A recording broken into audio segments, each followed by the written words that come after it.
राधे राधे दोस्तों, आज हम एक बेहद रहस्यमयी और गहरे ज्योतिषीय विषय पर बात करने जा रहे हैं। नवाश कुंडली में राहु का प्रभाव। नवाश कुंडली, जिसे D9 चार्ट कहा जाता है, हमारे विवाह, रिश्तों, भाग्य और स्पिरिचुअल ग्रोथ का रहस्य बताती है। और जब इसमें राहु आता है तो माया, भ्रम और कर्म के गहरे पाठ हमारे जीवन में प्रकट होते हैं।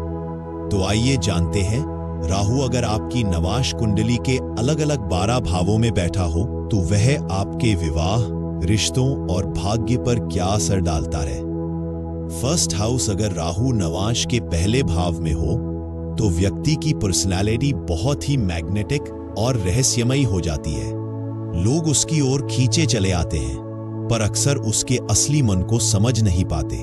दूसरे भाव में राहु व्यक्ति की वाणी और परिवार में उलझने लाता है। वाणी शार्प हो सकती है, जो कभी दूसरों को हर्ट कर देती है।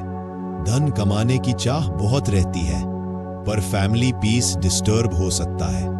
लाइफ पार्टनर के साथ पैसा और वैल्यूज को लेकर कार्मिक लेसन्स मिलते हैं। तीसरे भाव में राहु कम्युनिकेशन का जाल बुनता है।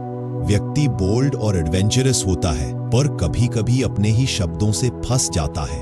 लाइफ पार्टनर के साथ मिसअंडरस्टैंडिंग्स कम्युनिकेशन के कारण होती है। मीडिया, राइटिंग और ट्रैवलिंग फील्ड्स में अचानक ग्रोथ मिल सकती है। फोर्थ हाउस अगर राहु चौथे भाव में हो तो व्यक्ति का गृहस्थ जीवन अनस्टेबल हो सकता है। घर बार बार बदल सकता है या नेटिव घर से दूर रह सकता है। मां से इमोशनल डिस्टेंस हो सकता है। लाइफ पार्टनर के साथ भी घर और कंफर्ट को लेकर इल्यूजन्स बने रहते हैं। पांचवें भाव में राहु लव लाइफ को इंटेंस और कार्मिक बना देता है। कई बार जातक मल्टीपल लव अफेयर्स में उलझ सकता है। बच्चों से जुड़े सडन चैलेंजेस मिलते हैं। स्पेक्युलेटिव फील्ड्स जैसे शेयर मार्केट में बड़ा रिस्क लेकर गेन या लॉस दोनों हो सकते हैं। छठे भाव में राहु रिश्तों में आर्ग्यूमेंट्स और मिसअंडरस्टैंडिंग्स लाता है। लाइफ पार्टनर हेल्थ इश्यूज से गुजर सकता है। नेटिव सर्विस सेक्टर लीगल या कंपटीशन में जीत सकता है। लेकिन मैरिड लाइफ में छोटी छोटी बातें बड़ी लड़ाई बन सकती हैं। सातवें भाव में राहु का होना बहुत पावरफुल और कार्मिक होता है। मैरिज डिले हो सकता है या अचानक हो सकता है। लाइफ पार्टनर अलग कास्ट, कल्चर या देश का हो सकता है।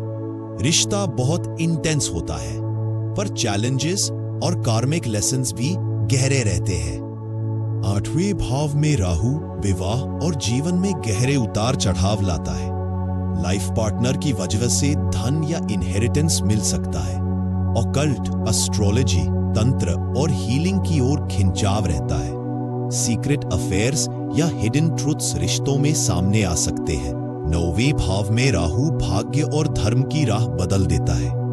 लाइफ पार्टनर अलग रिलीजन या फॉरेन बैकग्राउंड से हो सकता है। स्पिरिचुअल गुरुज और फिलॉसफी से कार्मिक लेसन्स मिलते हैं। विदेश यात्राएं भाग्य को बदल सकती हैं। 10वें भाव में राहु करियर और मैरिज दोनों को जोड़ देता है।